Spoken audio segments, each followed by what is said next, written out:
For over 5 millennia, one land has captured the imagination of humanity like no other. A realm sculpted by the rhythmic pulse of a great river and defined by the monumental ambition of its ancient rulers. This is Egypt, a vast canvas of sun-scorched sands and vibrant life, where the echoes of the past resonate with a profound and enduring power. Here, beneath a relentless sun, civilizations rose and fell, leaving behind a legacy etched in stone and myth. It is a story that began at the dawn of recorded history, a narrative of gods and pharaohs, of innovation and conquest that continues to unfold in the bustling cities and quiet oases of the present day. The very name Egypt conjures images of unparalleled grandeur, colossal pyramids piercing the desert sky, temples whose scale defies belief, and treasures of unimaginable wealth, hidden for centuries beneath the shifting sands. But this land is more than just its ancient wonders. It is a place of breathtaking natural beauty. From the otherworldly landscapes of its deserts to the teeming, colorful worlds hidden beneath the surface of its seas. It is a tapestry woven with threads of pharaonic, Greco-Roman, Christian and Islamic history, each layer adding to the richness and complexity of its cultural identity, a story waiting to be explored. In this journey, we will traverse the length and breadth of this extraordinary country, venturing far beyond the familiar silhouettes of Giza. We will explore 25 of its most remarkable wonders, each a testament to the ingenuity, artistry, and spiritual depth of the people who have called this place home. We shall sail the timeless waters of the Nile, the very lifeblood that has nourished this civilization since its inception. We will wander through the sacred precincts of vast temple complexes and descend into the silent painted tombs of the Valley of the Kings, where pharaohs journeyed into the afterlife. From the earliest experiments in monumental architecture to the vibrant chaos of a medieval bazaar, from the serene solitude of a desert monastery to the kaleidoscopic life of a Red Sea reef, our adventure will span the ages. We will uncover the stories of legendary rulers like Ramses the Great and the enigmatic Queen Hatshepsut, and witness how their ambitions shaped the very landscape. Join us as we embark on the ultimate visual adventure to discover the enduring magic and timeless mysteries of the 25 wonders of Egypt. Our journey begins here on the Giza plateau in the shadow of a monument that has haunted the human imagination for 45 centuries, the Great Pyramid of Khufu. It is the sole survivor of the 7 wonders of the ancient world, a list compiled by Hellenic travelers to celebrate the most spectacular creations of their time. While the hanging gardens have vanished, the Colossus has fallen, and the lighthouse has crumbled into the sea, the Great Pyramid endures. It stands not merely as a relic, but as a silent, powerful testament to a lost world, its presence a permanent anchor to the very dawn of architectural ambition. For nearly 4,000 years, it held the title of the tallest man-made structure on Earth, a record of longevity that is unlikely ever to be surpassed. Its sheer scale is difficult to comprehend. Composed of an estimated 2.3 million stone blocks, some weighing as much as 80 tons, it is a symphony of logistics, engineering, and human endeavor. Each stone was quarried, transported, and lifted into place with a precision that continues to baffle modern engineers. It represents a mobilization of resources and manpower on a scale that was, until that point in history, utterly unprecedented. The pyramid was not simply a structure, it was a resurrection machine. A meticulously designed vessel intended to transport the soul of the deceased pharaoh Khufu into the eternal afterlife, allowing him to take his rightful place among the gods. Its 4 sides are almost perfectly aligned with the cardinal points of the compass, a celestial orientation that underscores its cosmic purpose. Every chamber, every shaft, every architectural detail was imbued with profound religious significance, a complex 3-dimensional map for the king's final and most important journey into the heavens today. As the sun casts its long shadows across the plateau, the Great Pyramid continues to guard its secrets. Despite centuries of intense study and exploration, we are still far from understanding all of its mysteries. How, precisely, was it built? What other chambers may lie hidden within its massive bulk? It stands as a profound symbol of human potential and the enduring quest for immortality, a silent challenge to the ages, its weathered faces having witnessed the rise and fall of empires, a constant in a world of ceaseless change. Our journey now takes us back in time, approximately a century before the construction of Khufu's Great Pyramid, to the vast necropolis of Saqqara. It is here that we witness the birth of the Pyramid Age, the revolutionary moment when Egyptian architecture took a monumental leap forward. This is the Step Pyramid of Djoser, the very first colossal stone building in the world. Before this, royal tombs were simple, subterranean structures topped with a flat mud brick bench known as a mastaba. Here, something entirely new and far more ambitious was conceived. The pyramid did not begin its life with this iconic shape. It started as a traditional square mastaba, but its architect, the legendary vizier and high priest Imhotep, was not content with tradition. In a series of brilliant innovations, he expanded the initial structure, adding one mastaba on top of another, each one progressively smaller than the one below. This process was repeated 5 times, resulting in a towering 6-tiered structure that rose 62 meters into the sky, a veritable stairway to the heavens for his king, Pharaoh Djoser. This was more than just a change in scale. It was a fundamental shift in material and concept. Imhotep's genius was to translate the architectural forms of mud brick, wood and reeds into the permanence and grandeur of stone. He was in essence inventing stone architecture on a massive scale as he went along. The result was a structure that was not only a tomb but a powerful symbol of the king's divine status, a permanent landmark connecting the earthly realm with the celestial one, visible for miles across the Nile Valley. The completion of this pyramid marked a turning point in human history. It demonstrated a new level of control over the physical environment and a mastery of logistics and engineering previously unseen. It required the quarrying and transportation of vast quantities of limestone and the organization of a workforce on an unprecedented scale. The Step Pyramid is the crucial prototype, the architectural ancestor of all the pyramids that would follow. It is here at Saqqara that the dream of building in stone for eternity became a magnificent reality. Here on the eastern bank of the Nile stands a monument not to a single pharaoh, but to the very gods themselves, a testament to centuries of devotion and architectural ambition. This is Karnak, a complex so vast it defies simple comprehension. It's less a temple and more a city of the divine, a sprawling metropolis of stone that grew organically over 2 millennia. Each successive ruler added their own mark, a pylon, a chapel, an obelisk, creating a layered chronicle of Egyptian history etched into the very fabric of the landscape. The scale is almost geological, a man-made mountain range of faith. The approach to Karnak is an act of passage, a journey from the mortal world into the sacred realm. The avenue of sphinxes with their ram-like heads, symbolizing the god Amun-Ra, once stretched for nearly 2 miles, linking this sacred precinct to the temple at Luxor. These silent guardians, numbering in the hundreds, have witnessed processions of priests, the triumphs of pharaohs, and the slow, inexorable march of time. Walking among them, one can almost feel the echoes of ancient rituals, the weight of countless prayers whispered into the desert air, each footstep a connection to a civilization that believed in eternity and built accordingly. The sheer immensity of the complex is its most overwhelming feature. Spanning over 250 acres, it is the largest religious building ever constructed, a place where one could comfortably fit several of Europe's great cathedrals with room to spare. The central precinct, dedicated to Amun-Ra, is the heart of this stone kingdom, but it is surrounded by smaller precincts for his consort Mut and their son Khonsu. It is a celestial family home rendered in sandstone and granite, a cosmos built on earth to mirror the heavens. This was the Vatican of its day, the most important religious center in all of Egypt.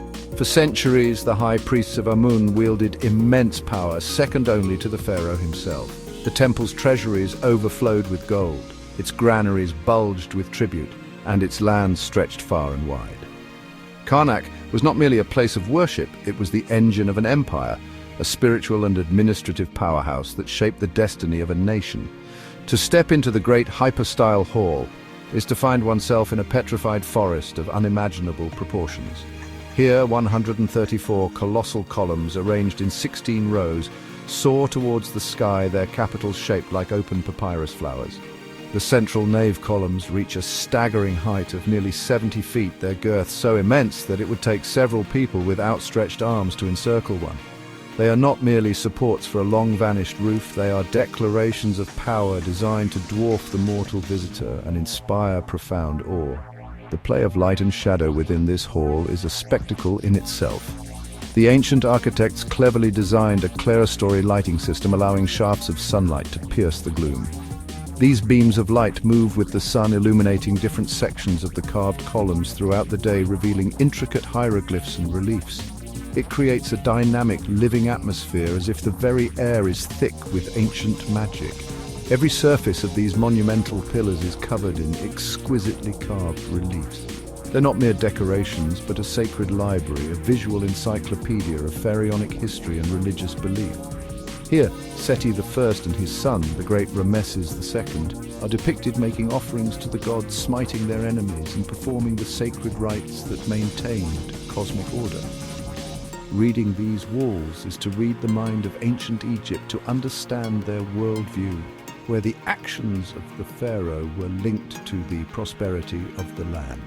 Imagine this space in its prime, the roof intact, the columns painted in vibrant hues of red, blue and gold, the air heavy with the scent of incense and the silence broken only by the chanting of priests.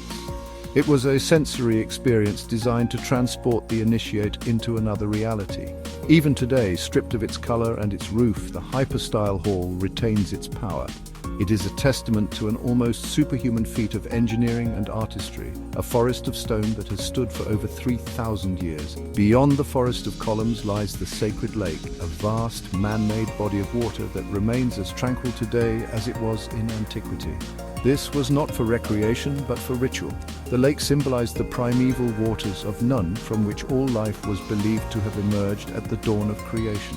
Here the priests would perform their daily ablutions, purifying themselves before entering the temple's inner sanctums. The sacred barges of the gods would be floated upon its still reflective surface, creating a perfect mirror image of the divine world. The water was supplied directly by the Nile through a subterranean stone conduit, a remarkable feat of hydrology that ensured it remained full year-round. Its presence brought a sense of life and serenity to the heart of the stone complex. Nearby stands a giant granite scarab beetle dedicated by Amenhotep III. This creature, a symbol of the morning sun and rebirth, has become an object of modern folklore. It's said that circling it 7 times will bring good fortune, a small contemporary ritual enacted in a place defined by ancient rites of immense significance. We journey now across the Nile from Karnak, from the land of the living to the land of the dead. Here, nestled within the forbidding, sun-scorched cliffs of the Theban hills, lies a landscape of profound silence and secrecy. This is the Valley of the Kings, the chosen burial ground for the pharaohs of the New Kingdom. For nearly 500 years, this desolate wadi served as a royal necropolis, a hidden gateway to the afterlife. The choice of location was deliberate. The valley is dominated by a peak known as Al-Azhar, which has a naturally pyramidal shape, echoing the great tombs of the Old Kingdom. The shift to rock-cut tombs was a strategic one, born from a desire for greater security. The grand pyramids of Giza, for all their majesty, had proven to be irresistible targets for tomb robbers. Here, the rulers of Egypt's golden age hoped to conceal their final resting places, safeguarding their mummified bodies and the fabulous treasures meant to accompany them into eternity. The entrances were sealed and hidden, the locations kept secret, all in a desperate attempt to protect the pharaoh's sacred journey and ensure his rebirth as a god in the next world. The tombs themselves are not mere graves, they are intricate machines for resurrection. Known in ancient times as the great and majestic necropolis of the millions of years of the pharaoh, each tomb was a complex architectural creation. Long corridors descend deep into the bedrock, leading through a series of antechambers and halls to the final burial chamber. These passages were designed to represent the journey of the deceased pharaoh through the underworld known as the Duat, a perilous realm filled with gods, demons, and magical trials that had to be overcome before achieving eternal life. Today, more than 60 tombs have been discovered in this valley, ranging from simple, unfinished pits to vast, complex labyrinths like the tomb of Seti I. Each discovery adds another chapter to our understanding of New Kingdom funerary beliefs and artistic traditions. Exploring these subterranean corridors is to walk through a sacred text, a guide to the afterlife. The silence of the valley is deceptive. For beneath the barren rock, a hidden world of extraordinary color and complex mythology awaits, preserved in darkness for millennia. To descend into one of these royal tombs is to leave the stark monochrome world of the desert behind and enter a realm of breathtaking color and artistry. The walls and ceilings of these subterranean galleries are covered from top to bottom with vibrant, exquisitely detailed paintings and reliefs. Protected from the ravages of sunlight and time, the pigments have remained astonishingly fresh. Their blues, reds and yellows as vivid as the day they were applied by craftsmen thousands of years ago. This was art with a purpose, a magical and religious function of the highest order. The scenes depicted are not from the pharaoh's earthly life, but from the sacred texts that would guide him on his posthumous journey. The Book of the Dead, the Book of Gates, and the Amduat are all illustrated here in stunning detail. These compositions show the sun god Ra's nightly passage through the underworld, the judgment of the deceased before the god Osiris, and the magical spells required to overcome the dangers of the Duat. The art served as a permanent, indestructible roadmap, ensuring the pharaoh knew the way and possessed the knowledge needed for a successful transition to the afterlife. The burial chamber itself was the heart of this magical apparatus. Here the sarcophagus of the king would lie, surrounded by images of protective deities and scenes of his ultimate apotheosis and union with the gods. The ceilings are often painted a deep celestial blue, dotted with golden stars representing the night sky of the underworld through which the pharaoh would travel. It was a self-contained cosmos, a perfect, eternal version of the universe, created to guarantee the king's rebirth with the rising sun each morning. The level of detail is staggering, a testament to the skill of the royal artisans from the nearby village of Deir el-Medina. One of the most famous of these tombs, of course, is that of the boy king Tutankhamun. While architecturally modest compared to others, its significance lies in its incredible state of preservation. Its discovery in 1922 by Howard Carter provided the world with its only glimpse of an almost intact royal burial, complete with thousands of priceless artifacts. The treasures of Tutankhamun, from his golden masks to his gilded chariots, offer a tantalizing insight into the immense wealth and sophisticated craftsmanship that must have filled the larger, sadly plundered tombs of pharaohs like Ramesses the Great. Rising in a series of breathtaking terraces from the desert floor, seemingly carved from the very cliffs against which it rests, is a monument of singular grace and audacity. This is the mortuary temple of Hatshepsut, a structure that breaks entirely with the traditions of its time. It is a masterpiece of architectural harmony, its clean lines and colonnaded facades creating a stunning contrast with the rugged, imposing rock face behind it. The temple does not seek to dominate the landscape, but to become one with it, a perfect fusion of human ingenuity and natural grandeur. This extraordinary temple was the vision of an equally extraordinary ruler. Hatshepsut was one of the few women to ever rule Egypt as a pharaoh. She reigned for over 2 decades during the 18th dynasty, a period of great peace and prosperity. To legitimize her unconventional reign, she commissioned a massive building program, and this temple, known to the ancients as Djeser, or the Holy of Holies, was her crowning achievement. It was designed not only as a place for her mortuary cult, but also as a grand piece of propaganda designed to cement her legacy and her divine right to rule. The temple's design is unique in Egyptian architecture. Its architect Senenmut, who was also Hatshepsut's chief steward, and perhaps her confidant, drew inspiration from a neighboring, much older temple, but expanded the concept to an unprecedented scale. A long causeway, once lined with sphinxes, led from a valley temple near the Nile up to the temple's first great terrace.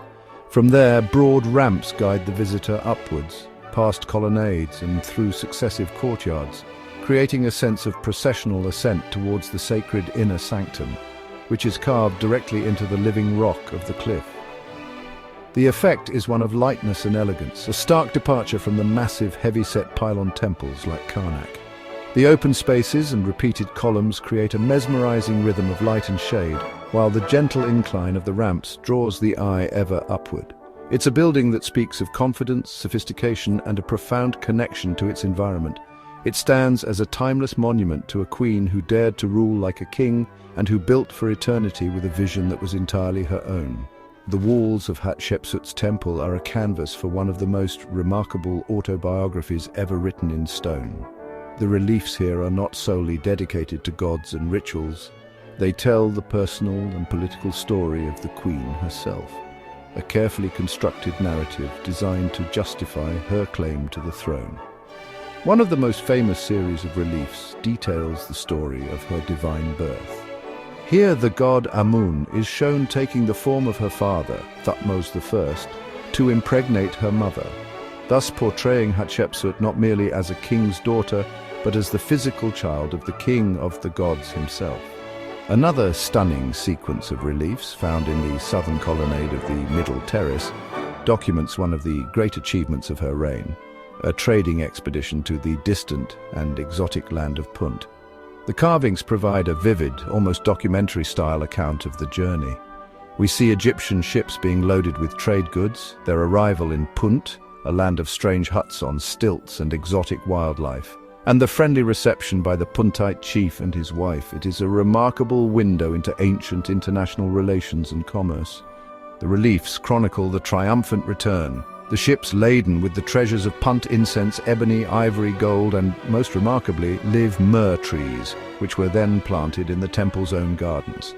This was a source of immense pride, as the incense was vital for temple rituals, and establishing a domestic supply was a major economic and religious coup. The scenes are rendered with incredible naturalism and attention to detail, from the types of fish in the Red Sea to the specific products being traded, making them an invaluable historical record. Throughout the temple, Hatshepsut is depicted with all the traditional regalia of a male pharaoh, including the kilt, the crowns, and even the false ceremonial beard. This was not an attempt to hide her gender, but a political necessity. The iconography of kingship was exclusively male, and to be a successful ruler, she had to adopt its visual language. Her temple, therefore, is a complex and fascinating document, a testament to her political savvy and her determination to be remembered not as a queen regent, but as a true and powerful pharaoh of Egypt. The legacy of this great queen faced a determined attempt at erasure. Some 20 years after her death, her stepson and successor, Thutmose III, for reasons still debated by historians, ordered a systematic campaign to remove her name and image from monuments throughout Egypt. Here, at her magnificent temple, her cartouches were chiseled out. Her statues were smashed and buried in a pit, and her figure was replaced with those of her male predecessors. It was an attempt to write her out of history, to pretend her unprecedented reign had never happened. For centuries, this act of damnatio memoriae was largely successful. The temple itself fell into ruin, further damaged by rockfalls and later repurposed as a Coptic monastery, which gave it its modern Arabic name, Deir el-Bahri, or Monastery of the North. The story of the female pharaoh was lost, her identity confused and forgotten. Her magnificent temple stood as a beautiful but anonymous ruin, its true purpose and creator obscured by the deliberate vandalism of a successor and the slow decay of time. A great chapter in Egyptian history had been torn from the book. It was only in the 19th century, with the decipherment of hieroglyphs, that Egyptologists began to piece together the puzzle of this mysterious ruler. By carefully studying the damaged inscriptions and comparing different king lists, scholars like Jean-François Champollion slowly resurrected the story of Hatshepsut. The painstaking work of archaeological excavation and restoration, particularly by the Polish-Egyptian mission that has worked here for decades, has brought the temple back from the brink of oblivion, reassembling shattered statues and conserving its precious reliefs.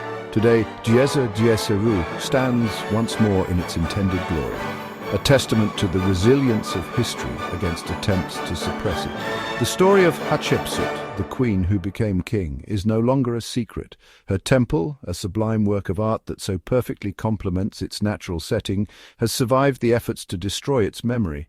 It remains a powerful symbol of her ambition, her prosperity, and her unique place in the long line of pharaohs, her legacy ultimately proving to be as enduring as the cliffs into which her memory was carved. Here, on the edge of ancient Nubia, is Abu Simbel, a testament to Rameses the Great. Carved into the rock, the temple facade features colossal statues projecting power and divine kingship. The temple's genius lies in its relationship with the cosmos. Twice a year, sunlight penetrates the inner sanctuary, illuminating deities and affirming Ramesses' divine status. Threatened by the Aswan Dam, UNESCO launched a global effort to dismantle and move the temple. Today, Abu Simbel stands as a symbol of international cooperation, preserving Ramesses' legacy for generations. The Nile, lifeblood, cradle, artery. Journey its waters, drift through a living museum, glide between Luxor and Aswan, past wonders like Karnak, Edfu, and Philae. The Nile sustains a vibrant tapestry of life. Dusk transforms the Nile, painting the sky with unforgettable hues. On the shores of the Mediterranean, where the waters are a brilliant shade of turquoise, stands a city with a different soul from those of the Nile Valley. This is Alexandria, a city founded by a conqueror, shaped by scholars, and infused with a distinctly Greco-Roman spirit. Dominating its eastern harbour is a formidable bastion of stone, the Citadel of Kaipe. It occupies a site of immense historical significance, for it was here, on the island of Pharos, that one of the 7 wonders of the ancient world once stood, the legendary Lighthouse of Alexandria. The lighthouse, a marvel of engineering that soared over 100 meters into the sky, guided sailors into this bustling port for over 1,500 years. Its light, produced by a great fire and reflected by a massive mirror, was said to be visible from 50 kilometers away. But the great tower was gradually destroyed by a series of powerful earthquakes between the 10th and 14th centuries. In the 15th century, the Mamluk Sultan Al-Ashraf Qaitbay, recognizing the strategic importance of the location, ordered a fortress to be built on the foundations of the fallen wonder, using some of its very stones. The citadel that we see today is a powerful example of Mamluk military architecture. Its thick crenellated walls, imposing towers, and well-defended gateways were designed to protect the city from naval attacks, particularly from the rising power of the Ottoman Empire. To walk its ramparts is to feel the sea breeze and imagine the centuries of vigilance, the soldiers scanning the horizon for the sails of enemy ships. The fortress is both a tombstone for an ancient wonder and a monument to a later era of conflict and defense, a place where layers of history are physically intertwined. Inside the citadel's walls, a mosque and various chambers offer a glimpse into the life of a Mamluk garrison. The structure is a complex maze of corridors, defensive positions, and living quarters. From its highest points, the panoramic views of the city and the sea are breathtaking. The Citadel of Qaitbay is more than just a fortress. It is a symbol of Alexandria's resilience, its ability to adapt and rebuild. It stands as a proud guardian on the edge of the Mediterranean, a permanent link between the city's legendary ancient past and its robust medieval history. There is another legend in Alexandria, a legend not of stone and light, but of knowledge and the human mind. For centuries, the city was home to the great library of Alexandria, the single most important center of learning in the ancient world. It was a vast repository of scrolls, said to contain the sum of all human knowledge at the time. Scholars from across the known world, including Euclid, Archimedes, and Eratosthenes, flocked here to study, to debate, and to push the boundaries of science, mathematics, philosophy, and literature. The tragic loss of the ancient library, which declined over several centuries through fire, conflict, and neglect, is considered one of the greatest intellectual catastrophes in human history. Its disappearance created a void, a symbol of lost knowledge that has haunted the imagination of scholars and thinkers ever since. For centuries, the dream of rebuilding this legendary institution remained just that, a dream. But at the dawn of the 21st century, this ancient dream was reborn in a spectacular fusion of modern architecture and timeless ambition. The Bibliotheca Alexandrina, a stunning new library and cultural center, now stands near the site of its ancient predecessor. Its design is rich with symbolism. The main structure is a vast tilted disc representing a rising sun of knowledge illuminating the world. Its sheer granite outer wall is covered in intricate carvings of characters and symbols from every alphabet known to humankind, a beautiful testament to the universal nature of language and learning. It is a bold architectural statement, a worthy successor to the legendary institution it seeks to honor and emulate. Inside, the main reading room is a cavernous, awe-inspiring space, capable of holding 8 million books. It cascades down over multiple terraces under the vast angled roof, which is dotted with skylights that flood the interior with natural light while protecting the precious manuscripts from the direct damaging rays of the sun. The Bibliotheca Alexandrina is more than just a library. It is a vibrant complex containing museums, art galleries, a planetarium and research centers. It is a beacon of hope, a declaration that, in an age of division, the shared pursuit of knowledge can still unite us all. Alexandria's character is captivating. In Cairo lies Coptic Cairo, cradling some of the oldest Christian sites on earth. Here stands the Hanging Church, or St. Virgin Mary's Coptic Orthodox Church. The nave is suspended over a passage, built upon the Roman fortress of Babylon. The interior is a treasure trove of sacred art and history. It is the heart of a living faith carrying the spiritual heritage of Egypt's Christians. Beneath lies the Roman fortress of Babylon. The fortress witnessed Roman legions and the Arab conquest. The fortress was transformed into a sanctuary for the Coptic Christian community. The stones of Babylon tell a story of transformation. Wandering the alleyways is like stepping into a different century. Tradition says the Holy Family rested here. This district is a microcosm of religious coexistence. It is a testament to a faith integral to Egypt's identity for 2,000 years.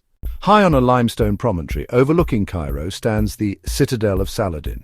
Crowning its summit is the Mosque of Muhammad Ali, its elegant domes defining the skyline.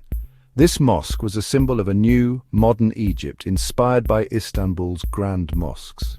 Its courtyard is panelled with gleaming alabaster, bathing the interior in a soft glow. From this vantage point, a panoramic vista of the city unfolds.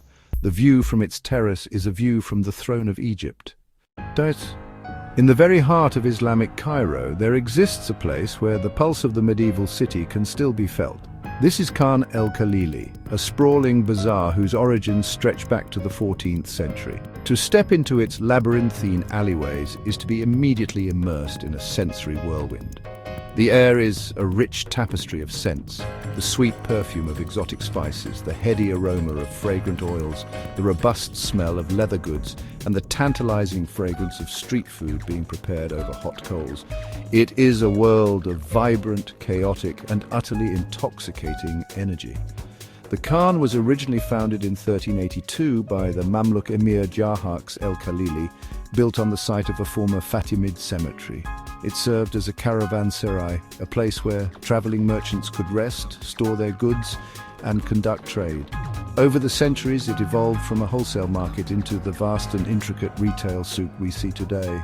Its layout is a confusing, delightful maze, a network of narrow lanes that twist and turn, opening unexpectedly into small courtyards or covered passageways. Getting lost here is not a risk. It is an essential part of the experience.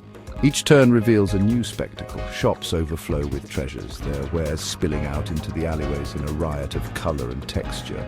Gleaming copper and brass lanterns cast intricate patterns of light and shadow. Piles of brightly colored spices are arranged in perfect, fragrant pyramids.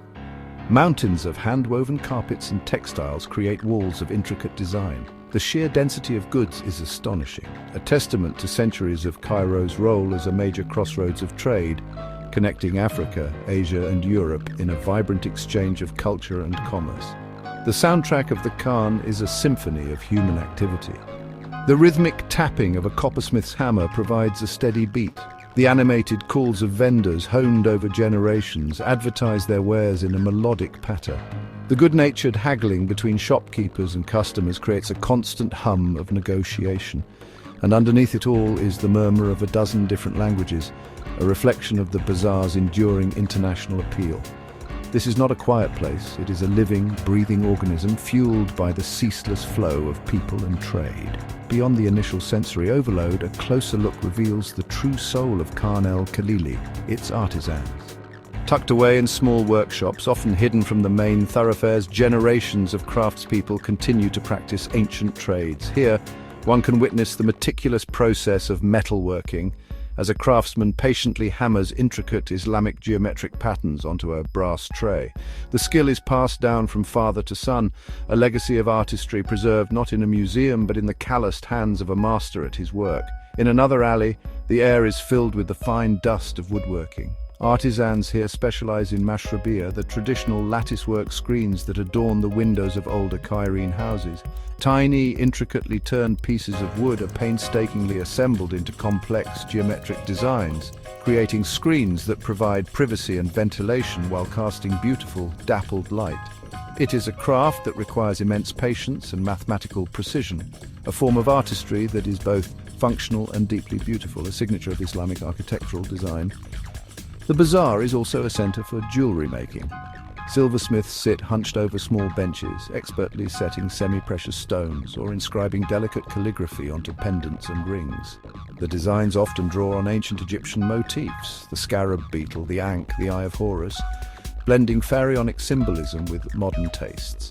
The creation of these small treasures connects the modern artisan to a tradition of adornment that is thousands of years old, a continuous thread running through Egypt's long history. From the glassblowers who transform molten silica into delicate perfume bottles to the leatherworkers who tool intricate patterns onto bags and sandals, the Khan is a living gallery of human skill. These are not mass-produced souvenirs, they are the products of time, tradition, and dedication. To purchase an item here is to acquire more than an object. It is to take home a piece of Cairo's living heritage, a tangible connection to the hands that made it and the centuries of tradition that guided them. The true treasure of the Khan is the enduring spirit of its craftspeople. Khan el-Khalili is more than just a market. It has long been the social and cultural heart of the city. Woven into its commercial fabric are historic coffee houses, or ahwas, that have served as gathering places for centuries. The most famous of these is El Fishawi, a cafe that has been in continuous operation since 1797.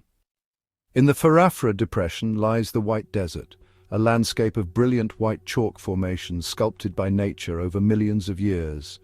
The wind has carved fantastical shapes, creating a panorama of surreal beauty. As the sun sets, the desert transforms with fiery oranges and soft pinks. Under the moonlight, the landscape becomes a ghostly realm, the silence broken only by blazing stars. Far from the Nile, deep in the western desert, lies the Siwa Oasis. For millennia, fresh water springs have sustained this island of green. Hundreds of thousands of date palms and olive trees thrive here. At its heart are shimmering salt lakes. Siwa was once home to the Oracle of Amun, where Alexander the Great sought divine lineage. Dominating Siwa are the ruins of the fortress of Shali, constructed in the 13th century. Among the most famous springs is Cleopatra's Bath, a blissful respite from the desert heat. Along the eastern edge of Egypt, where the sands of the Sinai Peninsula meet the sea, lies a world of astonishing color and vitality. This is the Red Sea, an unassuming name for one of the planet's most vibrant and precious marine ecosystems. For beneath the placid turquoise surface of the water, a city of life thrives. This is the realm of the coral reef, a structure of immense complexity and beauty, built over thousands of years by countless billions of tiny animals. It is an underwater Garden of Eden, a biodiversity hotspot of global importance. The clarity and warmth of the Red Sea provide the perfect conditions for coral growth. Sunlight penetrates deep into the water column, fueling the microscopic algae, the zooxanthellae, that live in a symbiotic relationship with the coral polyps. These algae photosynthesize, providing the coral with the energy it needs to build its intricate limestone skeleton, the very architecture of the reef. In return, the coral provides the algae with shelter and nutrients. It is one of nature's most successful partnerships, the foundation upon which this entire dazzling ecosystem is built. The result is a seascape of breathtaking complexity. There are vast gardens of branching corals that resemble delicate submerged trees and huge solid mounds of brain coral, their surfaces etched with labyrinthine patterns.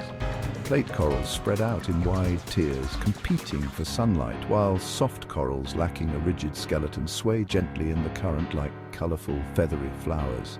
This incredible diversity of form creates a three-dimensional habitat of endless nooks, crannies and canyons, providing shelter and sustenance for a staggering array of other creatures.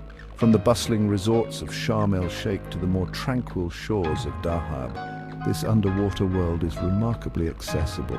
Divers and snorkelers from across the globe are drawn here not just by the beauty but by the sheer abundance of life. To dip beneath the surface, is to enter another dimension, a world of silence broken only by the sound of your own breathing, where the vibrant colors and ceaseless activity of the reef unfold before your eyes. It is a world parallel to our own, a fragile paradise hidden in plain sight. The reef is a metropolis, and its citizens are a cast of thousands, each playing a vital role in the intricate web of life. Swirling schools of antheus, like clouds of bright orange and pink confetti, pulse and flow over the coral heads. The bold black and white stripes of the sergeant major fish are a common sight as they diligently guard their purple patches of eggs laid on the rock. The butterfly fish, with their delicate patterns and graceful movements, flit from coral to coral, using their long snouts to probe for tiny invertebrates hidden within the branches. Look closer into the crevices and beneath the ledges, and a world of specialists reveals itself. Here, a moray eel, a formidable predator, peers out from its lair, its mouth agape as it breathes, revealing rows of sharp teeth. A well-camouflaged scorpionfish, a master of disguise, lies perfectly still on the seabed, its venomous spines offering a powerful defense, waiting patiently for unsuspecting prey to pass by. The bizarre and beautiful lionfish, an invasive species in some parts of the world but a native here, drifts serenely, its magnificent fan-like fins a warning of the potent venom they contain. The cast of characters is endless. The comical-looking parrotfish with its powerful beak-like mouth is a crucial architect of the reef's health. It scrapes algae from the coral, and in doing so, grinds up fragments of the coral skeleton, which it later excretes as fine, white sand.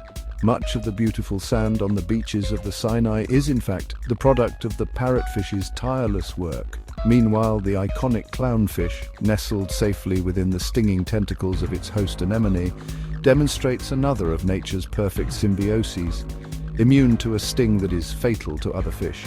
This is a world of constant drama, of predator and prey, of symbiosis and competition.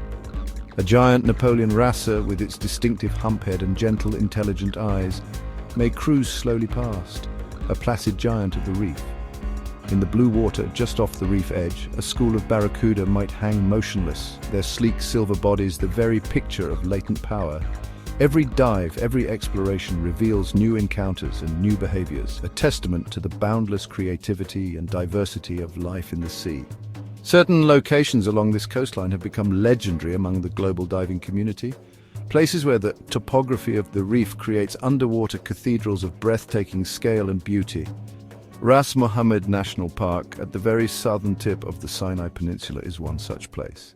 Here, at sites like Sheikh and along the Nile near Aswan lie the Nubian villages, vibrant against the desert. For millennia, the Nubian people have called this land home.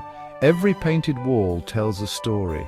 Houses are painted in brilliant hues, each color and symbol carrying meaning.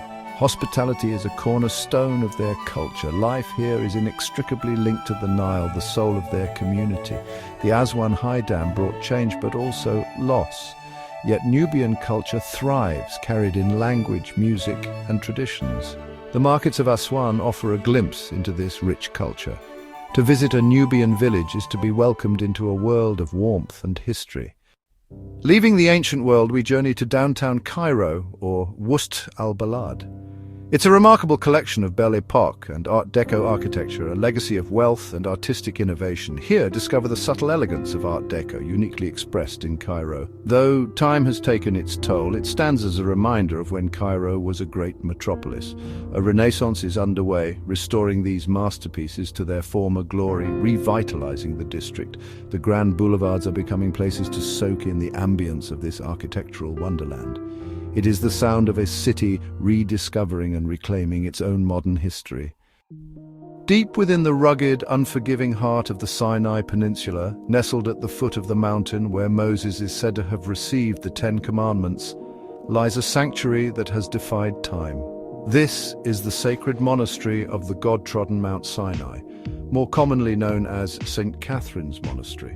Surrounded by a landscape of stark, majestic beauty, Its granite walls rise from the desert floor like a natural extension of the mountains themselves.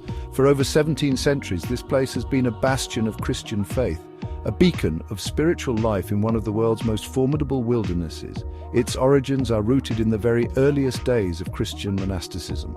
In the 4th century, hermits and anchorites were drawn to this remote and sacred landscape, seeking solitude and a closer connection to God. They lived in caves and simple cells, following the example of the Desert Fathers. The site of the burning bush where God spoke to Moses became a focal point for these early pilgrims.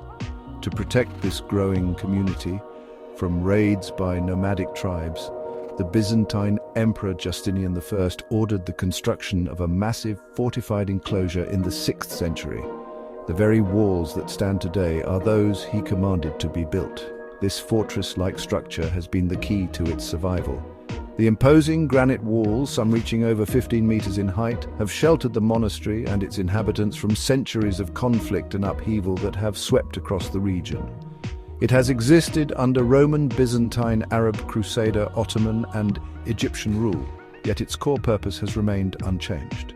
This continuity is almost miraculous, a testament to both the strength of its physical structure and the remarkable diplomacy of the monks who have navigated the shifting political tides of history, securing protection from rulers of different faiths. The location itself is profoundly significant. The monastery is situated in what the Quran refers to as the Blessed Valley of Tuwa. This shared reverence for the site has been crucial. A document known as the Ahdinameh of Muhammad is said to have been a charter of protection granted by the Prophet Muhammad himself to the monastery's monks.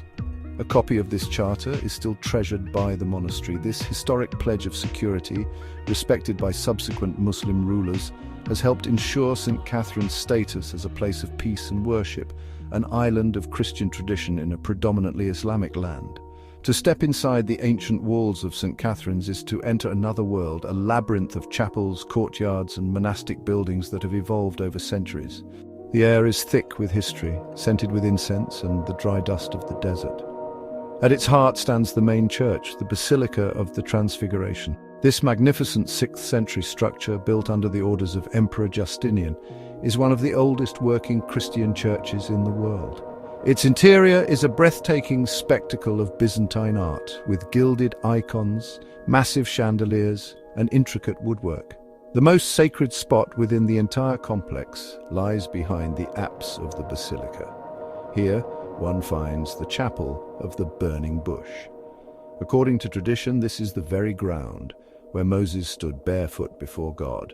The altar of the chapel is built over the roots of the bush, and visitors are still required to remove their shoes before entering, a sign of respect that has been observed for millennia.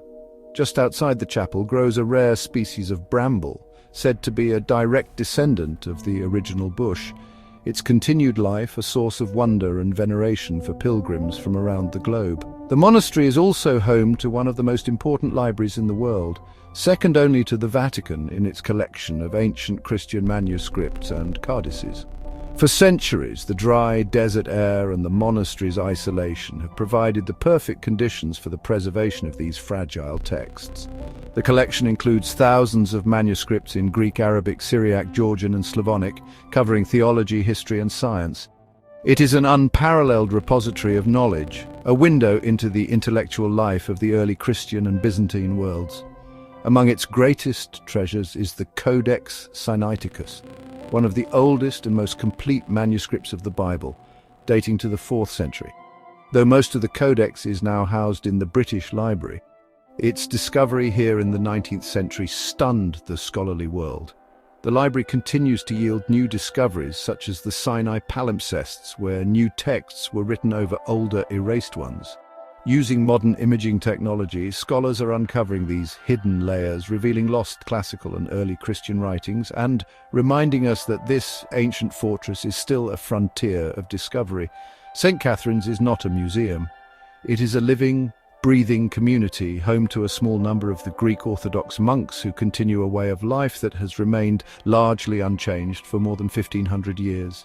Their days are structured around a cycle of prayer and work, following the ancient monastic tradition. the sound of the sementron. In the Egyptian landscape exists Abydos, the heart of the cult of Osiris, god of the afterlife. The temple we see today is primarily the work of Seti I. The ancients believed the head of Osiris was buried here, transforming Abydos into a nexus of cosmic power. The reliefs are considered the pinnacle of ancient Egyptian art. Carved into the limestone wall is the Abydos King List, a chronological list of 76 pharaohs. What makes this list intriguing is who is deliberately omitted, like Akhenaten and Tutankhamun. It is a reminder that here history was actively shaped and controlled. Further north along the Nile stands the Temple of Dendera. Dedicated to Hathor, it is one of the best preserved temple complexes in Egypt. A treasure found upon its roof has captured imaginations for centuries, the Dendera Zodiac, a masterpiece of cosmic cartography carved in sandstone. The original was removed to the Louvre, but even this replica conveys its complexity. It is a symbolic representation of the heavens as the Egyptians understood them. Encircling the constellations are the 12 figures of the zodiac. This celestial disk is a remarkable synthesis of Egyptian, Babylonian, and Greek astronomical traditions. The Dendera zodiac is not merely a decorative star chart, it is a sophisticated astronomical tool. It is a profound statement of humanity's quest to find order in the cosmos. Rising gracefully from the waters of the Nile, nestled between the old Aswan Dam and the High Dam, is an island that seems to belong more to a dream than to the solid earth. This is Agilkia, the modern home of the Philae Temple complex. Originally located on the nearby island of Philae, which was submerged by the rising waters after the first dam was built, this sacred place was known to the ancients as the Pearl of Egypt. It is a site of almost unparalleled romantic beauty, where the golden stone of Ptolemaic and Roman temples is perfectly reflected in the tranquil blue waters that surround it, a jewel set in the heart of Nubia.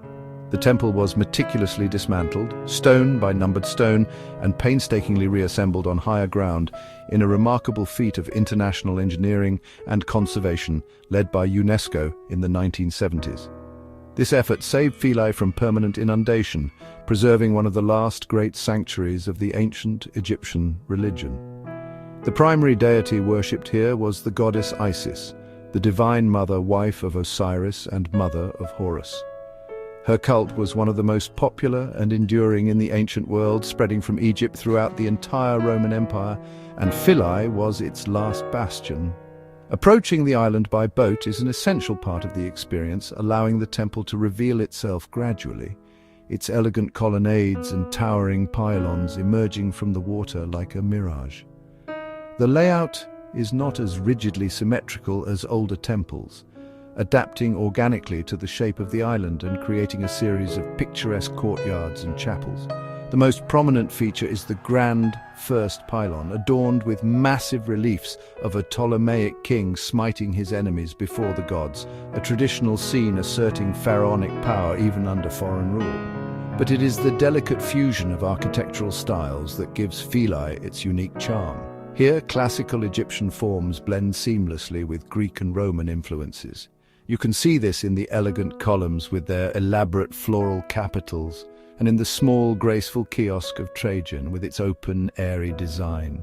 This structure, often called the Bed of Pharaoh, has become one of the most iconic symbols of Egypt. Philae is a testament to the cultural vitality of a civilization in its twilight years, a place where ancient traditions were not just preserved, but were reinterpreted with enduring grace and beauty. Philae was more than just a temple. It was the final heart of a faith that had sustained a people for over 3,000 years.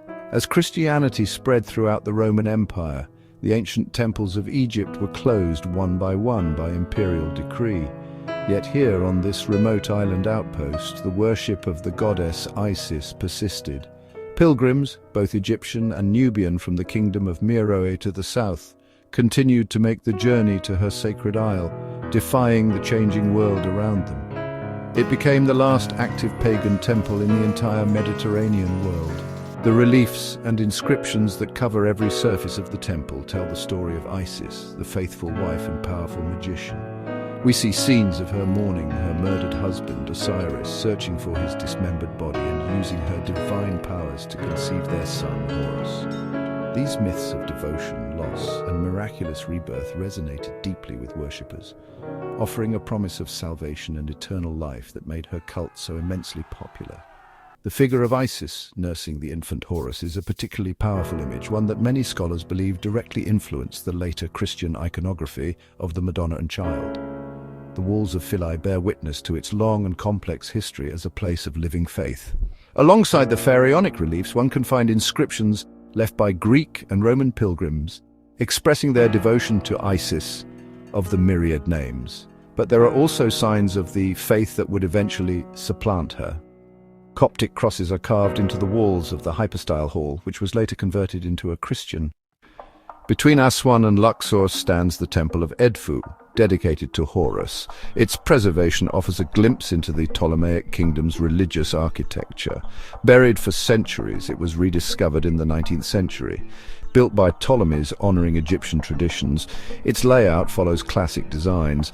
The pylon gateway leads to the Great Court, then hypostyle halls, culminating in Horus's sanctuary. Walls depict the myth of Horus and Seth, basis for the Festival of Victory. Edfu offers insight into Egyptian theology, reinforcing their universe's structure. In Islamic Cairo, Al-Azhar Mosque stands as more than a place of worship.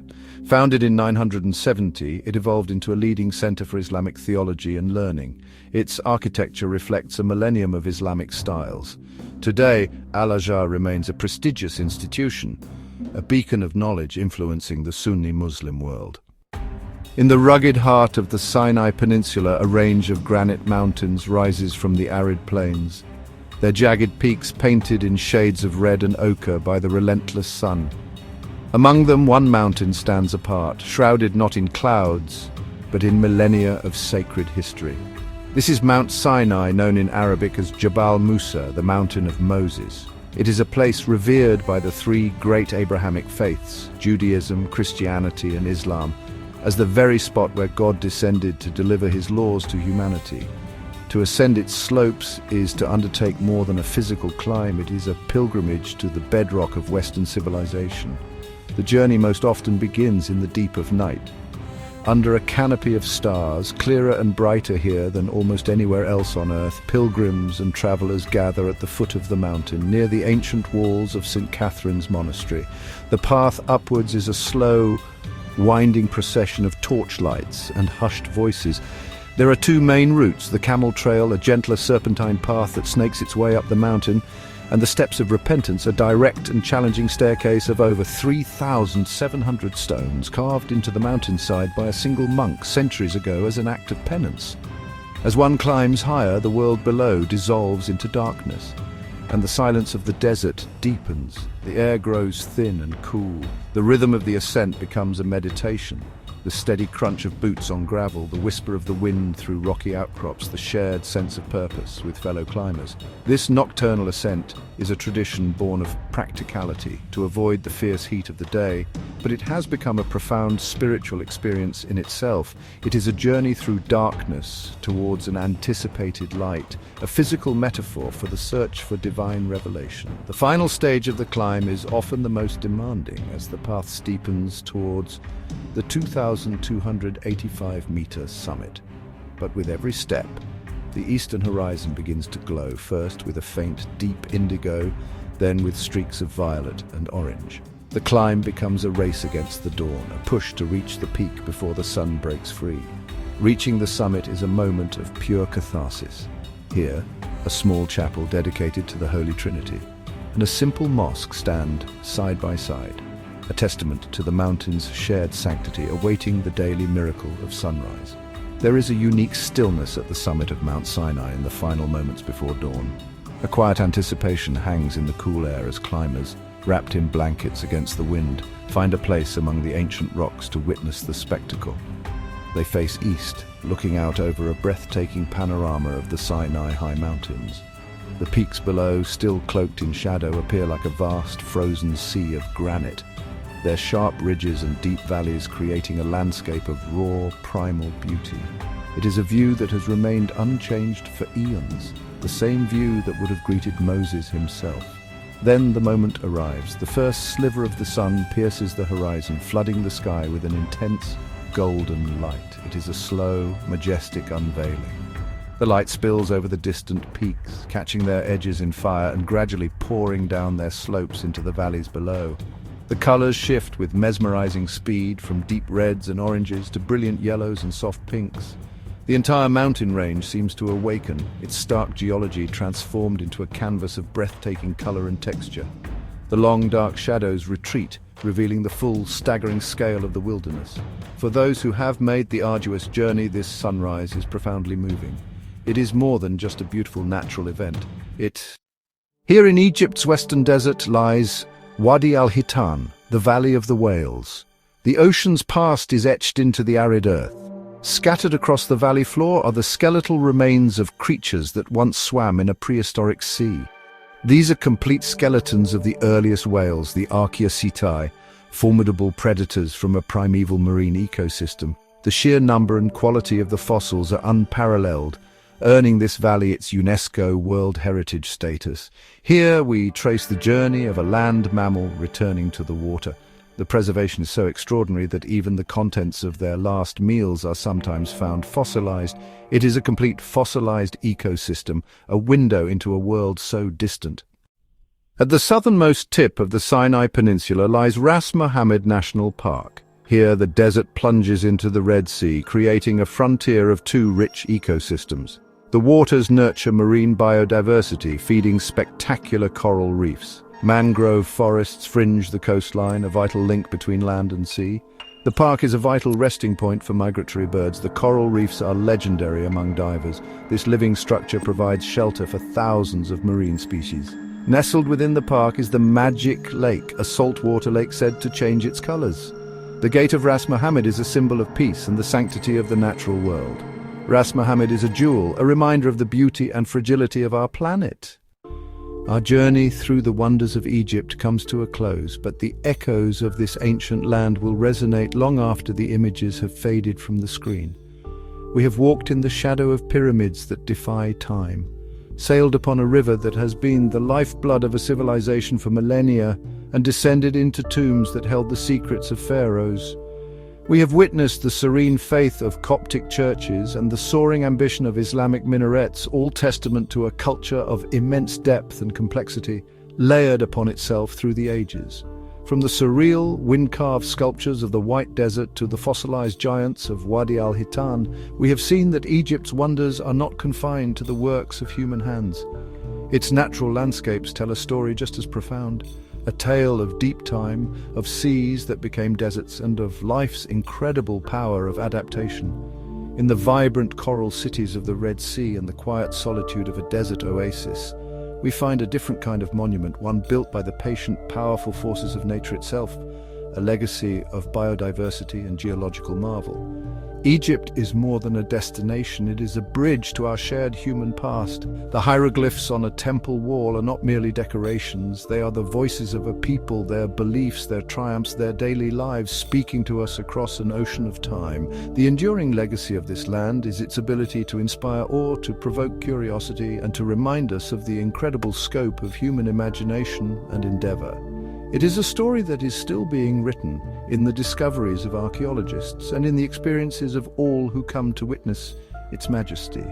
As we leave you with these final images, we hope this journey has ignited a spark of wonder. The story of Egypt is vast, and we have only touched upon a few of its most brilliant chapters. Its true magic lies in its ability to connect us to the past, to nature, and to the enduring spirit of human culture. This land of pharaohs, gods, and pyramids continues to captivate the world, a timeless beacon of history, beauty, and mystery, forever calling us to explore, to learn, and to dream. Thank you for joining us on this ultimate visual adventure. Like, subscribe, and comment your favorite